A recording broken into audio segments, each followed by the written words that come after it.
അച്ഛൻ എത്ര വർഷമായി ഇവരെ അറിയാം? നിനക്ക് സുധാകരൻ എത്ര വർഷമായിട്ട് അറിയാം? അവിടെ എനിക്ക് ഒരുപാട് വർഷമായിട്ട് അറിയാം. അവൻ പറഞ്ഞ പല കഥകൾ കേട്ട് ഞാൻ ഞെട്ടി പോയിട്ടുണ്ട്. അവൻ നിന്നോട് കഥയില്ലേ പറഞ്ഞു, അല്ലാതെ കഥനെ ഒന്നും കൊട്ടിച്ചിടുവല്ലായിരുന്നല്ലോ. ഇവരെത്ര വർഷമായിട്ട് അറിയാം അത് പറ. ഇവരെ എനിക്കോ? അങ്ങനെ ചോദിക്കടാ നീ. പിന്നെ ഞാൻ വേറെ എന്തെങ്കിലും ആണ് ഇപ്പൊ ചോദിച്ചത്? എനിക്കറിയാം. ഇന്ന് രാവിലെ ഞാൻ കവലക്കോട്ട് ഇറങ്ങിയപ്പോ അവിടെ വെച്ച് പരിചയപ്പെട്ടതാ.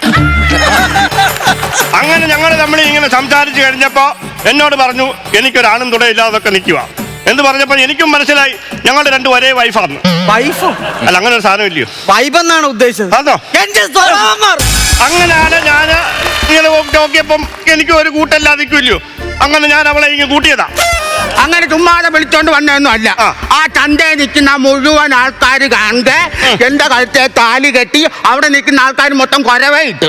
കൊരവേ അല്ല, അവിടെ നിന്നവരൊക്കെ കൂക്കി വിളിച്ചതായിരിക്കും താലി കെട്ടിയെന്ന്. അച്ഛന്റെ കയ്യിൽ 10 പൈസ ഇല്ല, ഞാനാണ് അധ്വാനിക്കുന്നത്. എവിടുന്ന് താലി കെട്ടി? അന്ന് പറഞ്ഞു നോക്കടാ താലി കെട്ടിയേക്കണം, നോക്കാൻ കോട്ടെ. കറുത്ത ചരടിനകത്ത് സെറ്റിപ്പിന് കുത്തി ഇട്ടിട്ട് പറയാ താലി കെട്ടി.